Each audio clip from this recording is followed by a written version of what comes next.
আমার যুবক তুমি নষ্ট হইও না, আমার নওজোয়ান তুমি নষ্ট হও। আমি এই মাত্র বলছি, আজকে আমাদের পূর্বপুরুষ আলহামদুলিল্লাহ, আমাদের দাদারা বাবারা, আমাদের জেনারেশন, আমরা যারা 40-45 বছরের বয়সী, আমাদের পূর্বপুরুষ দাদা বাবা আকসারই দিনদার ছিল, তিন পুরুষ দিনদার ছিল। আজকে তোমরা যারা 18, 20, 25 বছর বয়সে তোমরা একটা ওয়াক্ত নামাজ পড়ো না, সারা দিন সারা রাত মোবাইল, নারী, ছবি, অস্থির দৃশ্য, উলঙ্গ নাচ গান নিয়ে ব্যস্ত আছো, তোমাদের হাতেও একটা জেনারেশন আসবে। আল্লাহ চাহে তো ইনশাআল্লাহ তোমরাও বিয়ে করবা, আল্লাহ দিলে তোমাদেরও বাচ্চা সন্তান হবে। সেদিন তোমরা বুঝবা তোমাদের এই অব্যাহত গুনাহ, অসভ্যতার, অস্থিরতার খেসারত তোমাদেরকে দিতে হবে। আমি একটা উদাহরণ বলি, শুনেন কামাল ভাই।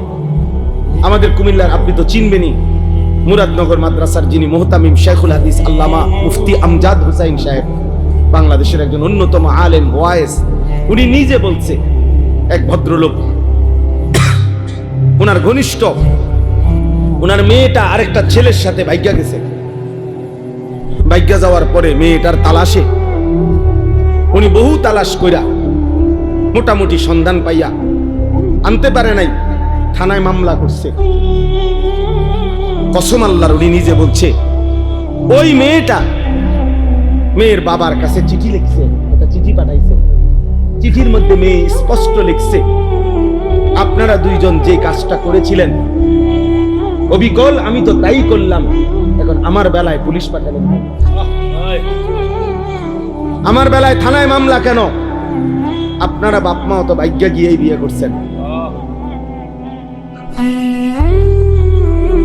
এখন আমার বেলায় থানায় পুলিশ পাঠালেন কেন, মামলা দিলেন কেন?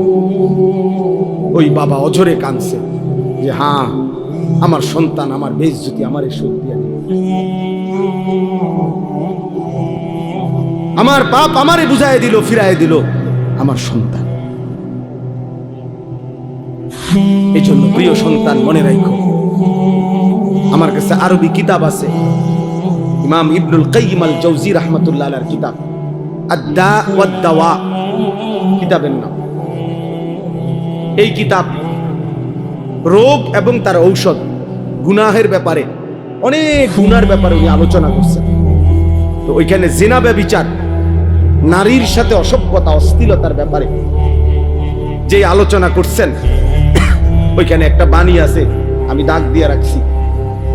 ইমাম শাফিঈ রাহমাতুল্লাহ আলাইহি বলছে, বিশ্ববিখ্যাত ইমাম, 4 মাযহাবের একজন ইমাম, হানাফি শাফিঈ আমরা বলি না, এই ইমাম শাফিঈ রাহমাতুল্লাহ আলাইহির একটা বাণী, উনি বলছেন আয-জিনা কারজুন।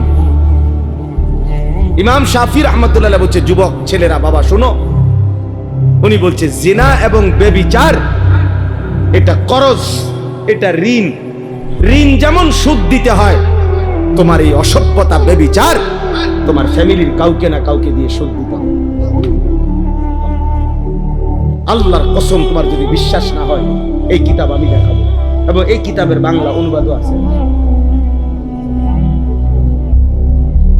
তোমার সুদ দিতে হবে, যদি তওবা না করে ফিরে না আসে, আল্লাহ যদি মাফ না করে, কি দিতে হবে?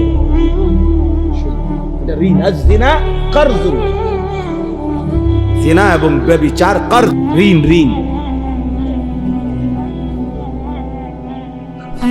অতএব দোস্ত আমার, বন্ধু আমার, প্রিয় সাথী আমার, মজলুমের দিকে আরেকবার তাকাও, ইমানদারের খণ্ড বিখণ্ড লাশের দিকে আবার তাকাও, গাজা ফিলিস্তিনের মজলুম মার দিকে আবার তাকাও, আরেকবার নিজের দিকে তাকাও। এমন মুহূর্তে একজন মুসলমান সন্তান এমন করা, নামাজ নাই, সেজদা নাই, আল্লাহ নাই, রাসূল নাই, এগুলো কার মতো তোমরা চুল রাখলে? কারে তোমাদের প্রিয় মানাইলা? কার লেবাস, কার পোশাক তোমাদের পছন্দ হইল? দোস্ত আমার, কোন খেলোয়াড়ের গেঞ্জি পরলা? সে মুসলমান? আর্জেন্টিনার খেলোয়াড় মুসলমান, ব্রাজিলের খেলোয়াড় মুসলমান, তো সে তোমার পছন্দ হলো কেন? মেসি তোমার প্রিয় হবে কেন? তো পত্রিকা আসছে ওর 2টা বাচ্চা হওয়ার পরে, যে মহিলার থেকে 2টা বাচ্চা হয়েছে, তার 9 বছর পরে ওই মহিলার বিয়ে করছে 2টা বাচ্চা নিয়ে। হ্যাঁ, এটা তো আমি নিজ চোখে দেখছি ব্যাপার। 9 বছরের অবৈধ মেলামেশায় 2টা বাচ্চা হয়েছে। এরপরে 2 বাচ্চা লইয়া হে ওই মহিলারে বিয়ে করছে। 9 বছর পরে বাচ্চা হয়েছে, আরো 9 বছর আগে। এত বড় অসভ্য কোন মুসলমানের সন্তানের মডেল হইতে পারে? তো তোমার চুল তার মতো হবে কেন? সামান্য বিবেকও কি থাকবে না মিয়া? বলো। হাইসো না বাপ, হাইসলে মনে রাখো তুমি প্রতিবন্ধী, মূলত তোমার তার সিরা। এই জন্য কোনো কথাই তোমার উপরে আসর করে না, কারণ মাতাল এমনই হয়। যার তার সিরা পাগল, সে সব কথাই হাসে, কারণ তার তো তার সিরা নাই। তো বিবেকের দংশন থাকা উচিত, নাই তো বিবেকের মধ্যে একটু অনুশোচনা আসা উচিত যে আমার কি করণীয় এই মুহূর্তে পৃথিবীতে। 1948 সালে ব্রিটিশ এই ফিলিস্তিন ভূখণ্ডের তাদের অধিকার ছেড়ে দিছিল। 1948 সালে ইসরায়েলের এই বেঈমানরা অবৈধভাবে তাদের এই রাষ্ট্র ঘোষণা দিয়ে সেদিন থেকে মুসলমানদের উপরে ফিলিস্তিনে জুলুম শুরু করেছে। আমার ভাই, আজকে 77 বছর। কসম আল্লাহ, তুমি এখন ক্যালকুলেটর লাগাও। 1948 থেকে 2025, 77 বছর একটানা মজলুম ফিলিস্তিনি রক্ত দিচ্ছে, জীবন দিচ্ছে। 1947 ইংরেজিতে ব্রিটিশ যখন এই ভারতীয় উপমহাদেশ থেকে চলে যায়, তখন র্যাডক্লিফ, ব্রিটিশ একজন গবেষক, সে এই দেশ মানে এই ভারতের হিন্দুস্তানের মানচিত্র আঁকা দিছিল। এক অংশে হিন্দুস্তান, এক অংশে পাকিস্তান, কিন্তু কাশ্মীর সংখ্যাগরিষ্ঠ মুসলমানের একটা এলাকা, ওইটার কোনো সমাধান দিয়া যায় নাই তারা, এটা কোন অংশে। এই 47-এর পর থেকে আজকে 78 বছর এক টানা কাশ্মীরের মুসলমান কলিজার খুন দিচ্ছে, রক্ত দিচ্ছে, আজও তারা স্বাধীনতা পায়নি। 78 বছর ধরে, 1947 থেকে 2025। 1964 ইংরেজিতে সর্বপ্রথম রোহিঙ্গার মুসলমানরা জুলুমের শিকার হয়েছে, শুরু হয়েছে। এই সামরিক সরকার, জান্তা সরকার তাদের উপরে জুলুম শুরু করছে। আজকে বরাবর 61 বছর, 2025 সাল, 64 থেকে।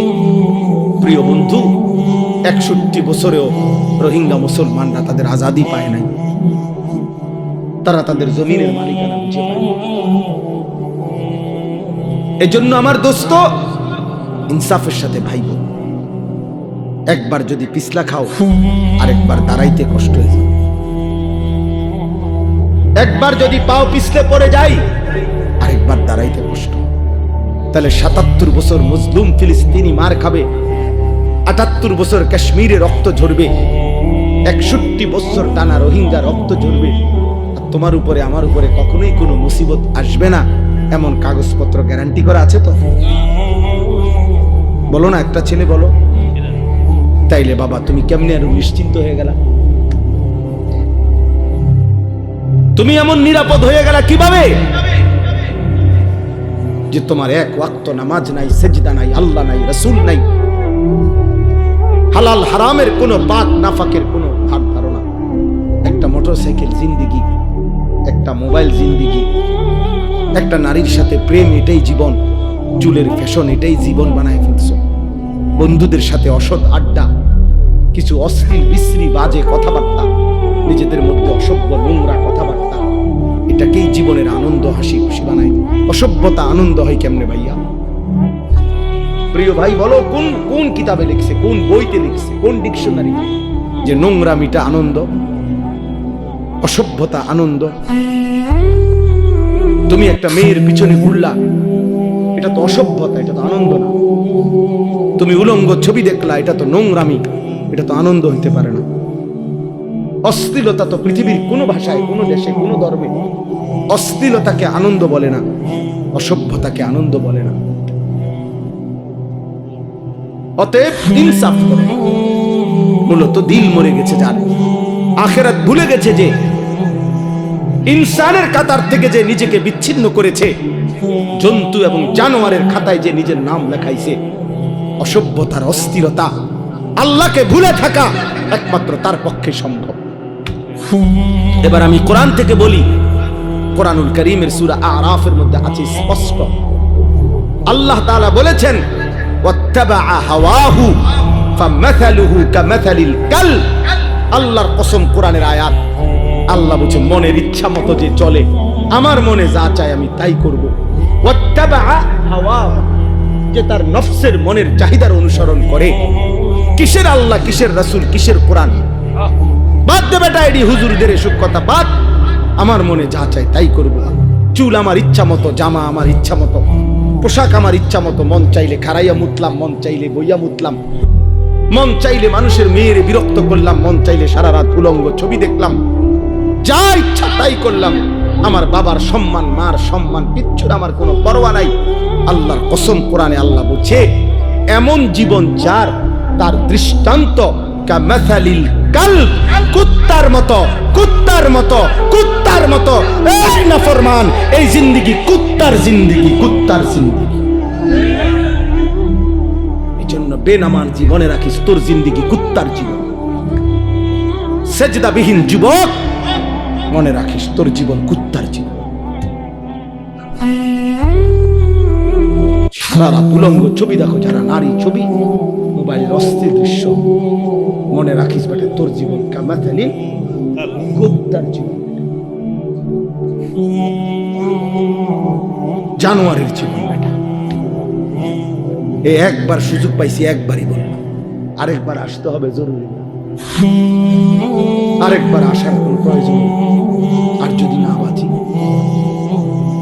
আরেকবার যদি বলার সুযোগ না পাই,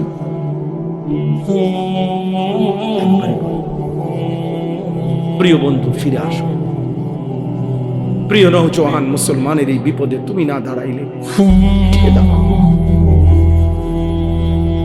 আমাদের মালিককে যদি আমরা ডাক না দেই, আমাদের উপরে সাহায্য কেমনে আসবে?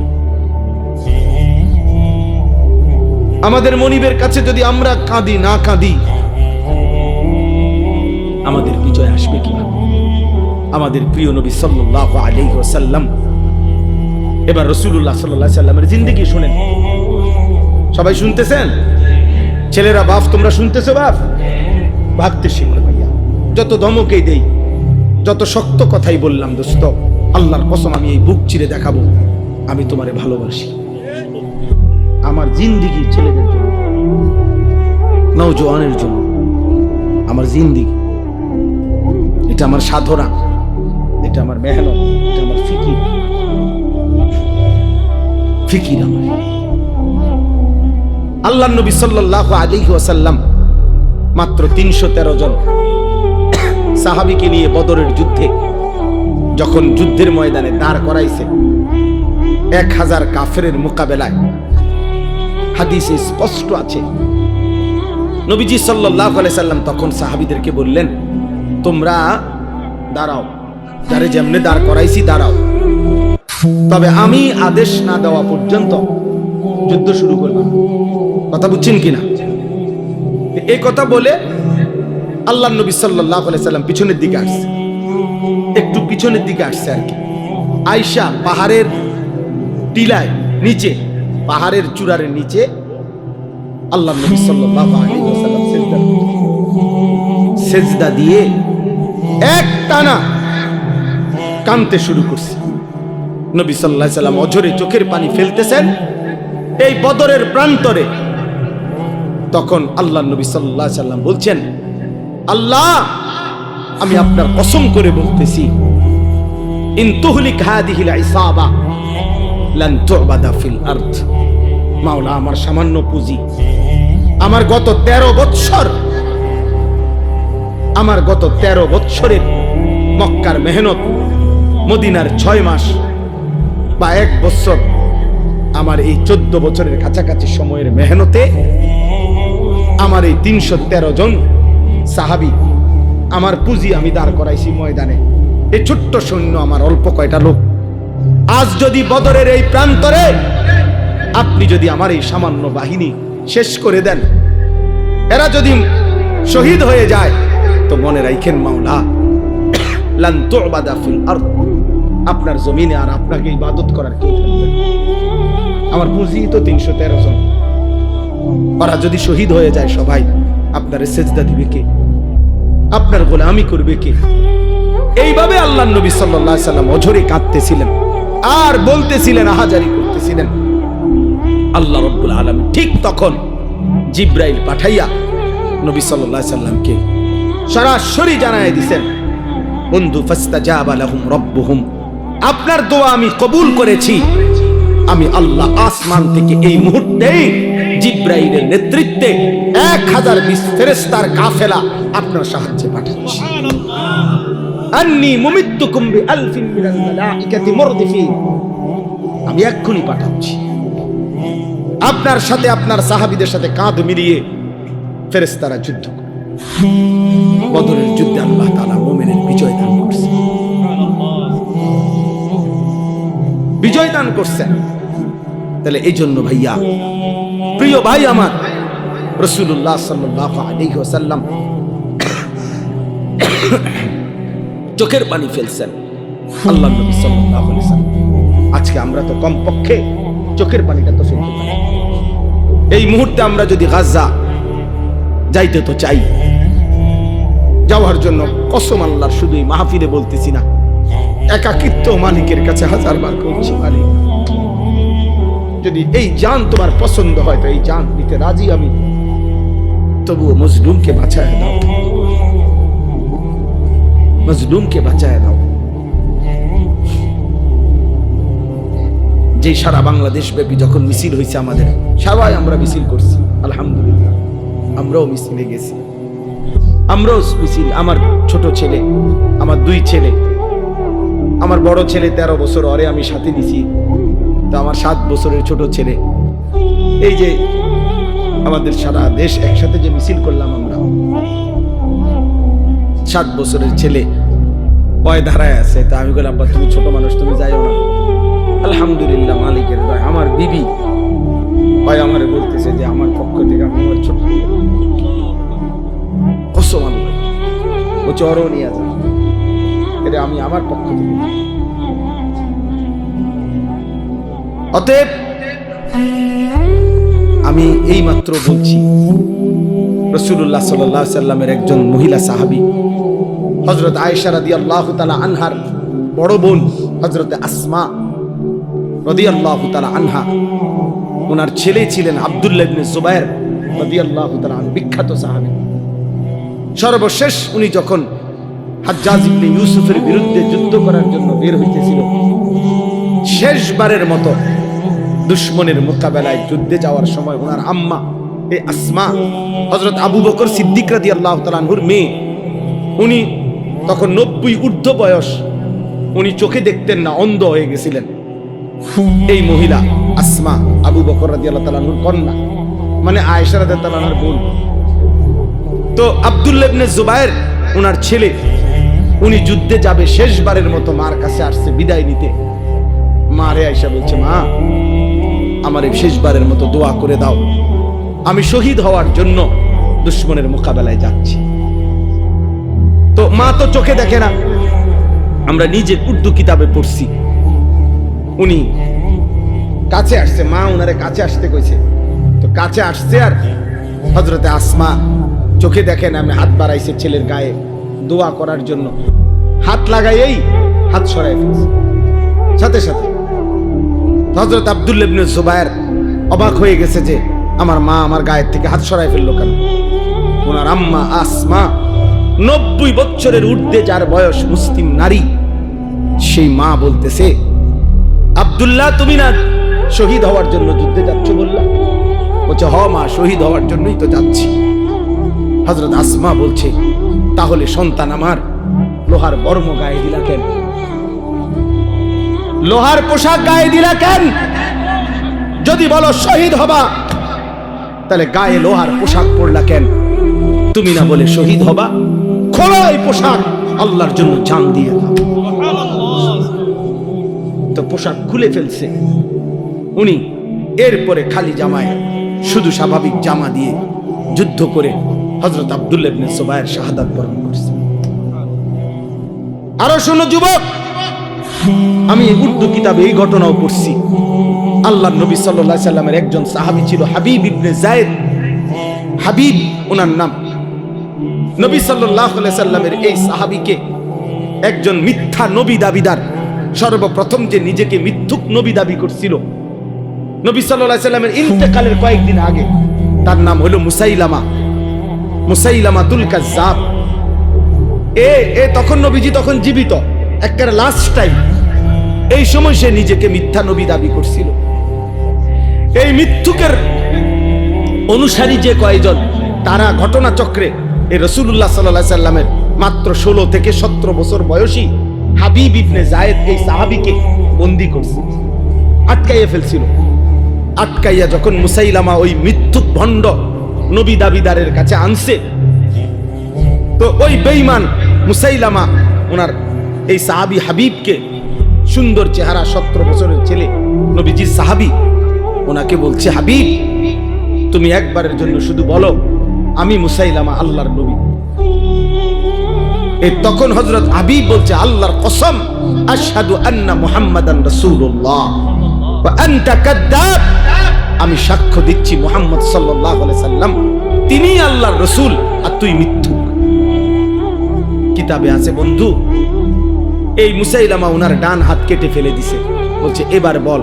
বলছে, লা আনতা কাজ্জাব বাল মুহাম্মাদুর রাসূলুল্লাহ সাল্লাল্লাহু আলাইহি সাল্লাম। বাম হাত কেটে ফেলে দিছে। বলছে, এবার বল। বলছে, লা আনতা কাদ্দাব। ডান পাও কেটে ফেলে দিছে। বলছে, এবার বল। লা আনতা কাদ্দাব। বাম পাও কেটে দিছে। উনি এবারও বলছে, লা আনতা কাদ্দাব, তুই মিথ্যাবাদী। শেষ পর্যন্ত জিহ্বা টেনে ছিঁড়ে ফেলছে, শরীরটা কাইটা টুকরা টুকরা করে, খোদার কসম বুটি বুটি পিস পিস বানায় ফেলছে, গোশতের টুকরার মতো। এরপরে হযরত হাবিব ইবনে যায়েদের পবিত্র লাশকে টুকরা টুকরা করে ছিন্ন ভিন্ন করে ফেলে দিছে। আমরা ওই কিতাবে পড়ছি, ওনার এই খবর মদিনায় আসছে যে ওনারে যে এভাবে নির্মমভাবে শহীদ করছে। তখন ওনার মা ছিল মহিলা সাহাবী, ওনার আম্মাও মহিলা সাহাবী, উম্মে আম্মারা ওনার মায়ের নাম। এই উম্মে আম্মারা তিনি ওনার কাছে আইসা লোকেরা শুনাইছে, মা তোর ছেলে হাবিব মুসাইলামার বাহিনীর হাতে শাহাদাত বরণ করছে। কিন্তু উনারে বলছে, মা তোর ছেলের মৃত্যু বড় নির্মম মৃত্যু হইছে। মুসাইলামা একটা একটা করে অঙ্গ কাইটা কাইটা টুকরা টুকরা করে একেবারে পিস পিস বানায় ফেলছে। কিন্তু তোমার সন্তান একবারের জন্য মদিনার রাসূলকে অস্বীকার করে নাই, মুসাইলামাকে 1 সেকেন্ডের জন্য নবী মানে নাই। বারবার তোমার সন্তান শেষ নিঃশ্বাস পর্যন্ত মদিনা ওয়ালার নাম বলে গেছে। এই তখন আমরা কিতাবে পড়ছি, ওই মহিলা, ওই সাহাবীর মা একটা চিৎকার দিয়া সবার সামনে বলছে, লিহাদাল ইয়াউম আরদাতুহু, মদিনাবাসী আল্লাহর কসম এমন একটা দিনের জন্যই আমি আমার সন্তানকে বুকের দুধ খাওয়াইছি। বুকের দুধ খাওয়াইছি। অতএব বাবা, এক মা তার পবিত্র দুধের সৌভাগ্য বলতেছে যে সন্তান আমার দুধের হক আদায় করছে, আমার বুকের দুধের হক আদায় করছে, আল্লাহর জন্য জান দিছে। আজকে তোমাদের মারাও 2 বছর তোমাদেরকে দুধ পান করেছে, তোমাদের বাবা হাজারো বার তোমাদের মুখে গালে চুমা দিছে, তোমাদের বাবার ঘাম ঝরানো টাকা দিয়ে সংসার চালাইছে। বিনিময়ে মা বাবাকে এত বড় অপমান করো। রাসূলুল্লাহ সাল্লাল্লাহু আলাইহি ওয়াসাল্লাম 23 বছরে কি পরিমাণ কাঁদছেন তিনি, কাঁদছেন। আমি প্রায় বলি এই কথাটা যে নবী সাল্লাল্লাহু আলাইহি সাল্লাম অসংখ্য উম্মতের আমলনামা দেখে যখন দেখবে পৃষ্ঠার পর পৃষ্ঠা নামাজ নাই, রোজা নাই, হালাল হারামের কোনো অনুভূতি নাই, পাক নাফাক বলতে কিচ্ছু নাই, 30 বছর ফজরের নামাজ পড়ে না এমন উম্মত 40 বছর কোনোদিন হারাম ছাড়া হালাল খায় নাই, সুদের ব্যবসা করে গেছে 40 বছর, দাড়ি কাইটা গেছে 30 বছর, মিথ্যা বলছে 60 বছর বয়স, আমল নামায় দেখা যায় বিড়ি আর সিগারেট ছাড়া কোনো দিন বাকি নাই, গালি ছাড়া কোনো দিন নাই, নাচ গান টেলিভিশন ছাড়া কোনো রাত নাই। আল্লাহর কসম, নবী সাল্লাল্লাহু আলাইহি সাল্লাম ওই উম্মতের দিকে তাকাইয়া চোখের পানি ফেলে নবীজি বলবে, উম্মত আমার 23 বছরের চোখের পানি, আমার তায়েফের রক্ত, আমার উহুদের দান দান শহীদ বিনিময়ে এই আমলনামা।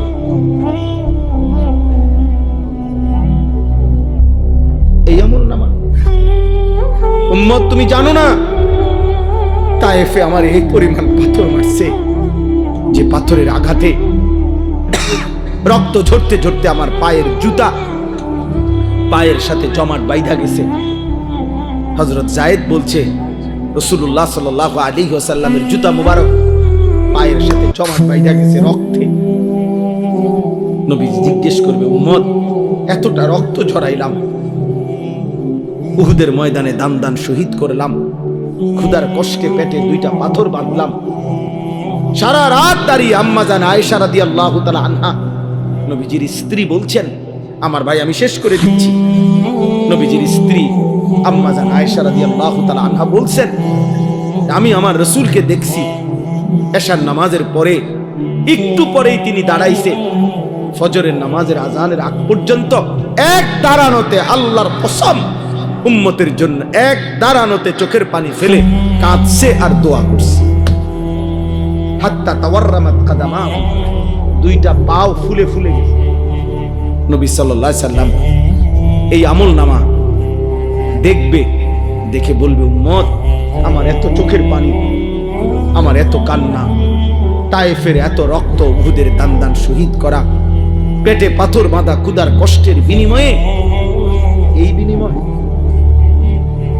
যদি কোনো বাবা তার ছেলেকে বলে, বাপ গত 12টা বছর আমি তোরে জমি বিক্রি করছি, ভিটা বিক্রি করছি, আমার একটা হালের বলদ ছিল এটা বেচা ফেলছি, আমার একটা মোটরসাইকেল ছিল আমি এটা বিক্রি করে দিছি, তোর মায়ের কদ্দুর গহনা ছিল আমি সেই গহনাটাও বিক্রি করে গত 6 বছর তোর ঢাকা শহরে পড়ালেখার, ইউনিভার্সিটির পড়ালেখার যাবতীয় খরচ আমি বাপ দিছি, বিটাটা পর্যন্ত বিক্রি করে দিছি, বন্ধক দিয়ে দিছি, বিনিময়ে আজ 6 বছর পরে তুই এই কি ফলাফল আনলা, এখানে ফেল। এই বাপ কি কাঁদবে না তখন? কথা বলেন না কেন? তো নবী সাল্লাল্লাহু আলাইহি সাল্লাম তো জিজ্ঞেস করবে, উম্মত আমার 23 বছরের চোখের পানি, রক্ত, আমার ক্ষুধার কষ্টের বিনিময়ে এই তোমার চুল, এই তোমার পোশাক, এই তোমার আমলনামা, কি জবাব দিবেন? হ্যাঁ কি বলে? এইখানে এই আয়াত আমি পড়ছি, এই আয়াত রাসূলুল্লাহ সাল্লাল্লাহু আলাইহি সাল্লামের জন্মেরও বহু আগে হযরত ইব্রাহিম আলাইহিস সালাম তিনি আল্লাহর কাছে দোয়া করছেন, আল্লাহ আমি সারাটা জীবন আমি আপনার কাছে আমার ভালোবাসা মহব্বতের পরীক্ষা দিছি। ওয়া ইযিব তালা ইব্রাহিম রাব্বুহু বিকালিমাতিন ফাআতাম্মাহুন্না, আল্লাহ ইব্রাহিম আলাইহিস সালামকে বহু পরীক্ষা করছে, বহুবার, প্রত্যেক পরীক্ষায় ইব্রাহিম আলাইহিস সালাম গোল্ডেন এ প্লাস পাইছে, ফাআতাম্মাহুন্না উত্তীর্ণ হইছে ইব্রাহিম আলাইহিস সালাম প্রত্যেকবার, ছোট্টবেলা থেকে নিয়ে এই যতবার পরীক্ষা করছে, প্রতি পরীক্ষায় উত্তীর্ণ হওয়ার পর তাফসীর মাআরিফুল কোরআনে আমি পড়ছি আল্লাহ তাআলা 70 বার ইব্রাহিম আলাইহিস সালামকে মোট পরীক্ষা করছে। কোন বর্ণনায় আছে 40 বার, কোন বর্ণনায় আছে 30 বার। এই 70 বারের পরীক্ষায় প্রত্যেকবারে তিনি পাশ করছেন। 70 বারের পরে আল্লাহ তাআলার কাছে ইব্রাহিম আলাইহিস সালাম দোয়া করার সুযোগ পাইছিলেন দোয়া করার, কিছু চাইবার। আল্লাহ বলছিল, ইব্রাহিম 70টা বছর তুমি 70 বার আমি তোমারে পরীক্ষা করেছি, শেষ পর্যন্ত আপন সন্তান জবাই করতে বলছিলাম, সেটা তো তুমি পাশ করছো। আমার ঘর বানাইতে বলছি, সেটা তো পাশ করছো। যাও ইব্রাহিম, এবার কিছু আমার কাছে চাও, আমি দিব তোমারে। ইব্রাহিম আলাইহিস সালাম তখন আল্লাহর কাছে বলছিলেন, আল্লাহ, আমার জীবনের এই 70টা পরীক্ষার বিনিময়ে সারা জীবনের আপনার কাছে আমি যা পরীক্ষা দিয়ে পাশ করছি, সবগুলো ভালো ফলাফলের বিনিময়ে আমি আপনার কাছে শুধু একটা জিনিস। কয়টা? একটা জিনিস। তবে মজার বিষয় হলো মাওলা, সব কিছুই আপনার কাছে আছে অনেক, আমি যেটা চাই সেটা আপনার কাছেও আছে একটা, আপনার কাছেও আছে এক পিস। আমি জানি মাওলা, আমি যেটা চাইবো এখন আমার সারা জীবনের পরীক্ষার বিনিময়ে, ওইটা আপনার কাছে আছেই একটা, আপনার কাছে আরেকটা নাই, আমি জানি। আমি ওইটাই, আপনার কলজাটা চাই। আমি আপনার ওই একটা প্রিয় ধন আমার দরকার, আমি ওইটা নিব। আল্লাহ বলছে, বলো না ইব্রাহিম, দিমু যেহেতু সিদ্ধান্ত নিছিয়ে তোমার আজকে, কও, যাও, যেটাই চাও, যত প্রিয়ই হোক আমার, আমি দেব ইব্রাহিম, বলো তুমি।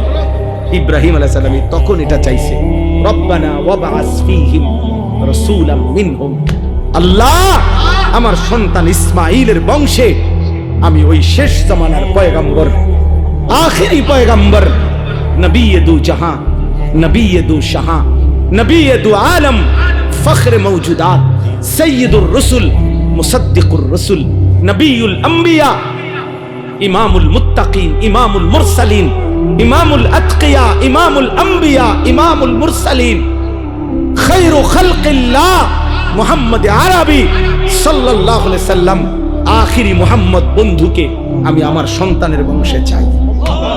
আমি মুহাম্মদ চাই।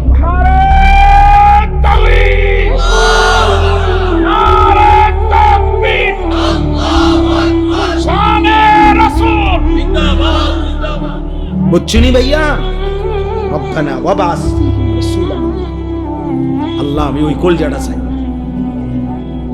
আমি আখিরি রাসূল চাই, শেষ পয়গম্বর চাই, আমি বন্ধু মুহাম্মদকে চাই সাল্লাল্লাহু আলাইহি ওয়াসাল্লাম। এখন নবী সাল্লাল্লাহু আলাইহি ওয়াসাল্লাম আখিরি নবী, নবী মুহাম্মদ সাল্লাল্লাহু আলাইহি ওয়াসাল্লাম মহান আল্লাহ পাকের কাছে কয়জন? একজন।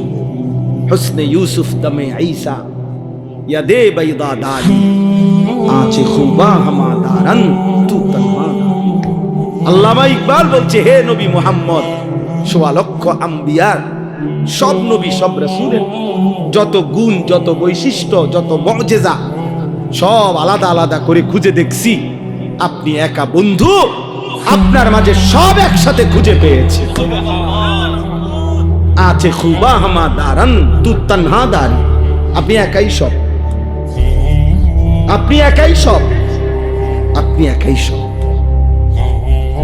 এজন্য আমরা লাকাদ মান্নাল্লাহু আলাল মুমিনিনা ইয বাআসা ফীহিম রাসূলাম মিন আনফুসিহিম, আমাদের জীবনের সবচেয়ে বড় অর্জন, আমরা আখিরি রাসূল পেয়েছি।